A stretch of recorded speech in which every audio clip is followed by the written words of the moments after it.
A warm welcome to World Stories. I'm Sumi Somaskanda. Thanks for joining us. This week, we'll meet some four-legged heroes in Istanbul. We visit an ancient town in Russia that's bringing history back to life, and the beauty and tradition of Andalusian music. All that and more coming up. But first, some 1.3 billion people currently have no access to power. Most of them live in sub-Saharan Africa and Southern Asia, and they can't wait for large infrastructure projects to kick in. But in the Philippines, a micro initiative is making inroads in remote villages. An organization called CARD is working to distribute solar lamps, an effective and affordable solution for many poor families. Reporter Birgit Mas takes us to Mindoro Island for more. It's afternoon on Mindoro Island in the Philippines, and the sun's rays shine warm and bright, a valuable source of light and warmth. Many of the villages here don't have electricity, and when the sun goes down, they're left in the dark. Julius Alip has come to Mindoro from the capital, Manila. He works for a Filipino microfinance bank called CARD and is responsible for a new solar power project. He has a solar lamp with him that he wants to introduce to the people in Mindoro's remote villages. This area is very rural, although you will be seeing a lot of electric lines or posts in here. In some communities, there's still no access to electricity because, you know, it's expensive for them to connect to the grid. This village, nestling by the side of the road, is home to the Mangyan, the island's indigenous people. Julius Alip wants to introduce the concept of solar lamps to the Mangyan. Robin Adaba says they've never had electricity. He harvests and sells wild bananas for a living. He's using the fading light to cook sweet potatoes for dinner. I dream of having electricity. We're very poor. We live hand to mouth. The solar lamps that Julius Alip is promoting are specifically designed to meet the needs of poor villagers. After they're charged, the lamps can provide up to 5 more hours of light. They cost the equivalent of 20 euros. And customers can pay that off in monthly installments. But the lamps are still too expensive for the Mangyan villagers. 1,000 pesos? I can only afford that if I sell a lot of bananas, maybe in a month. Julius sits down with the villagers to talk about how they might be able to finance the lamps in the future. On Mindoro, the lamps are sold in small convenience shops known as sari-sari stores, which are run by female micro-entrepreneurs called nanes. Karen Angeles stocks laundry detergent, cookies, and solar lamps. Julius regularly visits the shopkeepers to see how they're doing. Karen has only sold 2 lamps in the last few months. That might not seem like much, but for her, it's a huge success. I can buy so much more now, especially for my kids, like shoes and a dress for my daughter.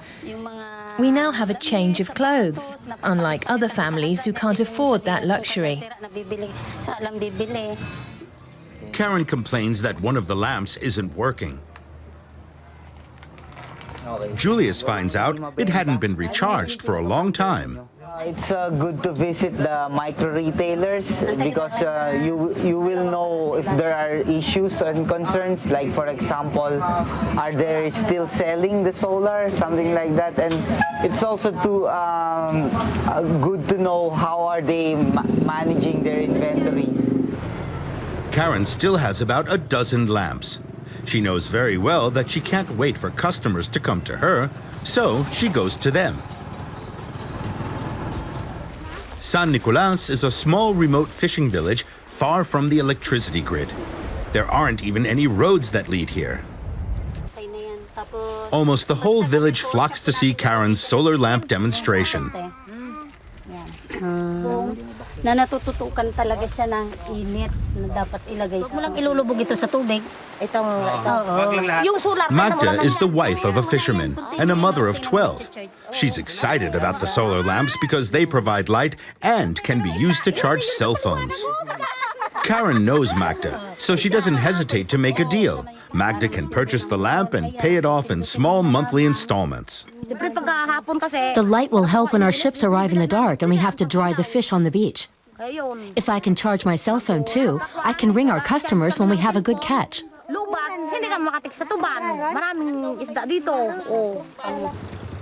Card Bank wants everyone to be able to afford the solar lamps. It offers microcredit loans at only 3% interest. Many of the bank's customers earn less than 200 euros a month. They'd be unlikely to get a loan elsewhere. But Card specializes in socially responsible rural development. Villagers who take out loans have to take part in regular training courses.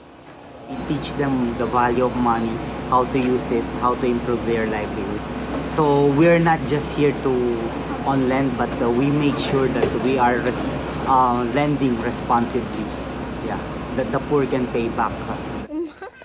In the village of Yapang, 3 families have taken out microcredit loans with Card to purchase solar lamps. Campfires and gasoline lamps used to be the only source of light here. But Frances, who is a rice farmer, says gasoline is expensive and bad for her children's health. The solar lamps are a huge help because there are days where we just don't have the money to buy gasoline. And those are often the days where we really need light in the evening.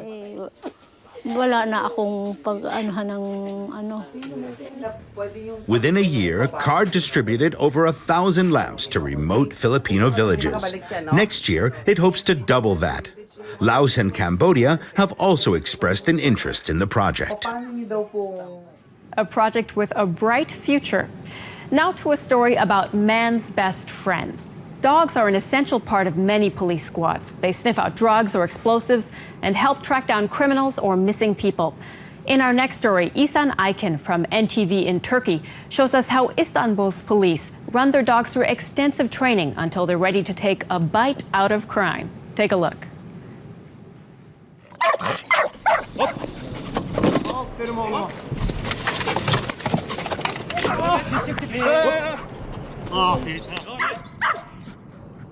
Police in Istanbul keep the streets safe with the help of 14 specially trained police dogs. The dogs' unique abilities are a vital resource in the officers' work. Each dog receives months of special training to sharpen their instincts. Many are trained to detect drugs, but some are specially trained to find guns or even explosives. The dogs' keen noses can also help in the search for missing people or crime suspects. Yannick is an expert drug sniffer. She's helped intercept hundreds of kilos of narcotics. Her training helps her to pick up on clues her human partners could miss. Well done, girl. She's part of our staff in Istanbul Command. She receives training in sniffing out narcotics. She's also trained at a special school.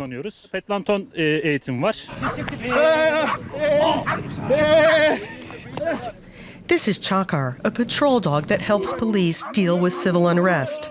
He's trained to intervene and force crowds to disperse. He focuses his attention on aggressive suspects in crowd situations.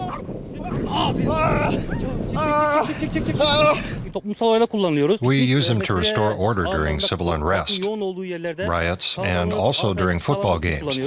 He's been working with us for 2 years, and will be with us for another 8. He's part of the family now. Before Istanbul, he used to serve in a town on the Iraqi border.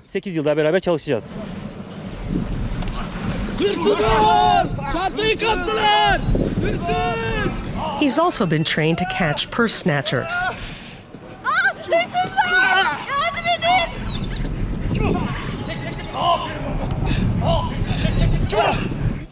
This is Entel, a bomb sniffer. C4, plastic explosive. Bomba arama köpeğimiz Entel.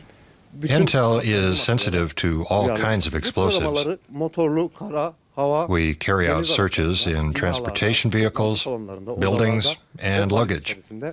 And just like you saw, when these dogs detect a bomb, they react by sitting, since explosives need to be handled carefully.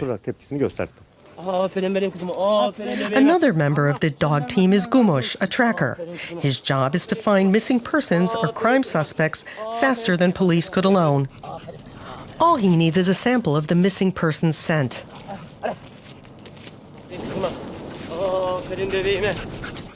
The dogs receive constant training when they aren't on duty. First, they need to learn to obey their trainer's instructions. Sit. Lie down.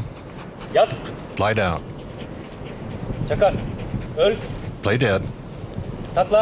Roll over. It's important the dogs obey their handlers without hesitation. This helps keep the dogs in check and allows the officer to control how much force the dog is using against a suspect. It's a lot of work keeping the canine team in top form, but it's not just obstacle courses and bomb detection. For these dogs, the affection they share with their handler is the most important part of their training. It's estimated that around 40,000 girls and women in Venezuela are HIV positive. In a country of 30 million, that may seem like a small number, but they face an uphill battle in treating the disease and dealing with the stigma that often comes along with it. In our next story, we learn more about an organization that's created a haven for women and girls with HIV, where they can address their struggles and draw strength from each other. Claudia Hurin from Vale TV brings us this story. The non-profit organization Mujeres Unidas por la Salud, or Women United for Health, MUSAS for short, was formed by a group of women who wanted to get involved. Some of them were HIV positive, but others didn't have the virus. This coordination center was open in 2003 to provide a place where HIV positive women could go to talk about their problems and get advice or simply get to know each other. We want them to know that they're not the only ones in this situation. Before, I only knew about foundations for men, but none for women. It was through a foundation for men that I found this organization. They gave me support and counseling. I took part in workshops and talked with lots of women who have the same problem, women just like me, and we shared our experiences. I felt like I was in good hands. For the first time, I was in an organization that specifically takes care of HIV-infected women. MUSAS offers support, advice, and counseling. Originally, the organization was intended for HIV-positive women only, but this year we started accepting children and teenage girls into our program as well, because we're very concerned about the situation of children and teenagers. Now MUSAS has received its first funding. We've had various projects approved by the Health Ministry and got them up and running. We have a number of interesting projects, and we've put out a series of informational brochures that deal with the everyday lives of HIV-positive women. Our group invites any woman who's been diagnosed with HIV to come to MUSAS. We can help them get their bearings. We offer counseling for any woman, with or without an HIV diagnosis. Women can rely on us to provide comprehensive and suitable information. They can learn to exercise and protect their rights. MUSAS provides various resources and informational materials as well.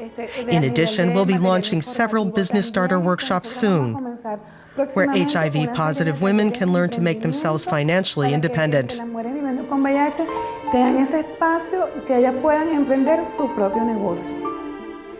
An inspiring organization. Now to a small Russian town with big ambitions. Belozersk was founded more than 1,000 years ago, and in medieval times it flourished as a hub of commerce and activity. Nowadays, signs of that grandeur remain, from the beautiful churches to the 16th century fort. But residents are more worried about their town's future than its past. RT's Almira Kuznetsova explains. The further north you go, the older the history gets. The provincial town of Belozersk is truly a giant open-air museum. Its history dates as far back as the year 862, when, according to the Russian primary chronicle, a certain Prince Sinius was invited by the locals to bring peace and stability to the region. Standing on the bank of the stunning Belaya Ozero Lake, it was once a key European center of trade and finance, long before the rise of Moscow. These days, the town is struggling to recollect its glory days and is reinventing itself as a tourist destination. And so far, it's the effort of individuals that is paving the way. We're ordinary people, living in the 21st century, but we treasure our past dearly and what our ancestors left us. Doing this kind of business is a great responsibility. You can't just lure people in with costumes and medieval entourage. Infrastructure comes first, and it's good to see the recent improvements we've enjoyed. Igor Ruchin arrived 13 years ago and decided to revive the history that he says the town is steeped in. Tall and powerful, Ruchin has proved that it's a heroic effort that is needed here. But he's getting some help too. First of all, I rely on my family. I've got 6 kids. I've also got my own squad, a druzhina in Russian, or a group of like-minded enthusiasts. Together, they played a key part in organizing this year's anniversary celebrations. They set up a nation market where everyone could taste Russian porridge, become a blacksmith and try on chain armor. Looks like so far their hard work has paid off, as more than 30,000 visitors showed up for the celebrations in a town whose population is a third that. But if medieval battles are not to your liking, the town also has plenty on offer for those seeking some provincial calmness. It was during the 18th century that Belozersk started losing its economic strength, but this meant that the town was virtually untouched by imperial building plans. There are beautiful churches, a picturesque quay, and the remains of a 16th century ramparts, which protected the local Kremlin and even withstood the advances of the Bolshevik town planners. Legend has it that the spirit of Prince Sinius returned to keep them at bay and has haunted the place ever since. Local historian Sergei Rogov knows dozens of these legends from the past, but he is more concerned with the future of Belozersk and how its resources are insufficiently exploited. Look at the town of Kirillov nearby. They've only got one monastery, and the turnaround is about 250,000 visitors a year. That's thanks to a big new pier. So one monastery is an enterprise supporting a whole town. Unfortunately, we cannot boast the same here. But the government appears to be listening.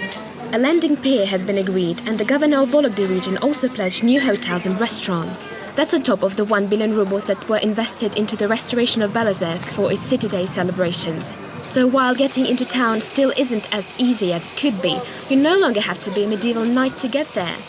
At the moment, the 3 biggest hotels provide less than 100 rooms in total. The best option is a day trip from Vologda, the capital of the region. That's if you don't mind spending 2 hours on an extremely bumpy road. Some cruise ships sailing from Moscow to St. Petersburg dock here too. Now, water by far remains the best way of getting in and out of town these days. Otherwise, Belozersk remains largely off the beaten path for the tourists that are heading to the UNESCO protected site just nearby in Vologda. But chances are that 1,000 years worth of history, the beautiful eye-pleasing views, might make you change your plans. And finally, to a type of music with a tradition as diverse as it is deep. Andalusian music is a classic Arab genre that's played across northern Africa in the Maghreb region. It features a broad mix of influences from east and west, including melodies from along the Mediterranean coast. Ahmed Jilali from Al Arabiya visited the first Andalusian Music and Song Festival in Algiers and brought us this story.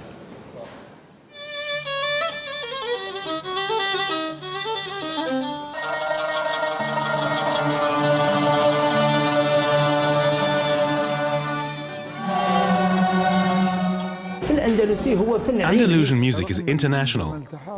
It's very beautiful, but even so, it's not widely known. It's music you can enjoy. It consists of poetry and folk songs. Andalusian music plays its role well.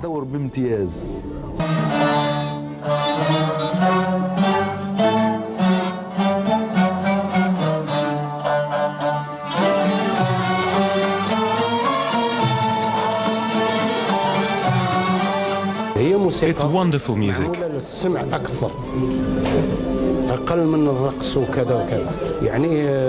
It may not be dance music, but it is food for the soul.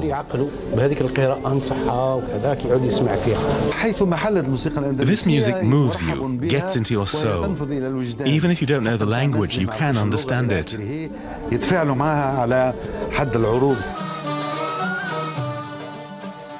The music of the Arab Maghreb countries has a classical sound with Andalusian roots. The songs can be both religious and lyrical. Groups from 3 Maghreb countries are taking part in this unique music festival, which highlights the musical traditions of Northern Africa.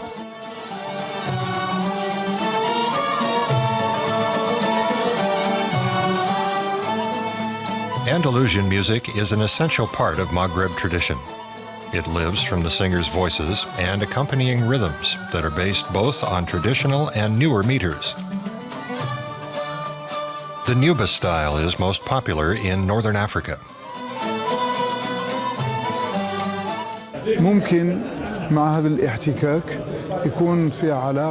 The contact and exchange between us and the foreign musicians enabled us to spread our music all around the world.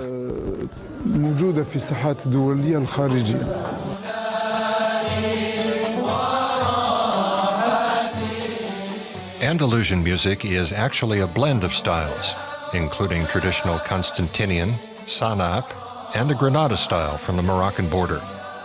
They use many of the same instruments: the violin, the zither-like qanun, the mandol, and the lute. I make no comparisons between Italian opera or any other international music and Andalusian music, as it includes both the most demanding vocal skill and musical ability.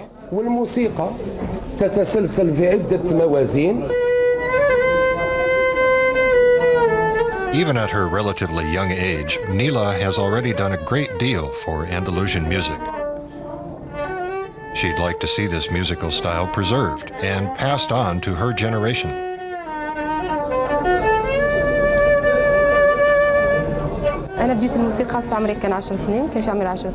I started learning classical music at age 10, but later I was more attracted to Andalusian music. It's livelier.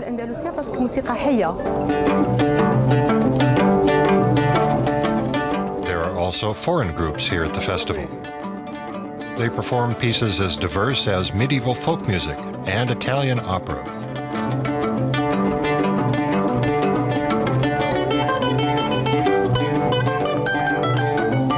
Merci. Au revoir. Grande Algeria. Bellissimo. Grande.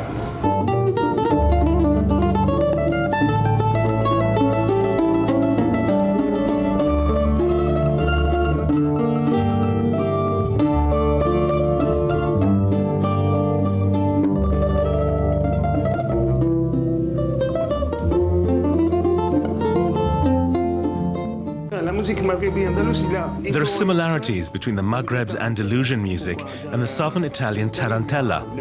The Arab and Spanish immigrants combined these influences.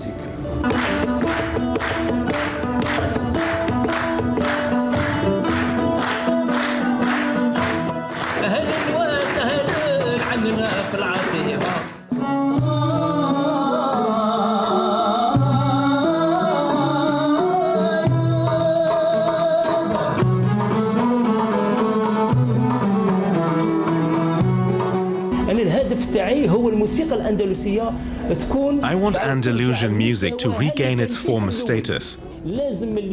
But we need to open several music schools with the very best music teachers. Teachers who've mastered both Arab and Western musical styles.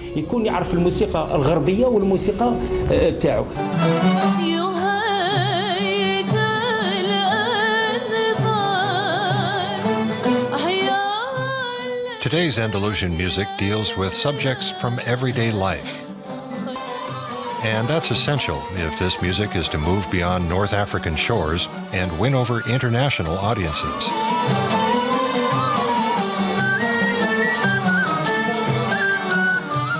This festival, with its blend of styles and traditions, may also help to build a bridge from the Arab world to other cultures and preserve Arab Andalusian music for the present and future generations. Ahmed Al-Jalali, Algiers. Thanks to Al Arabiya for that report.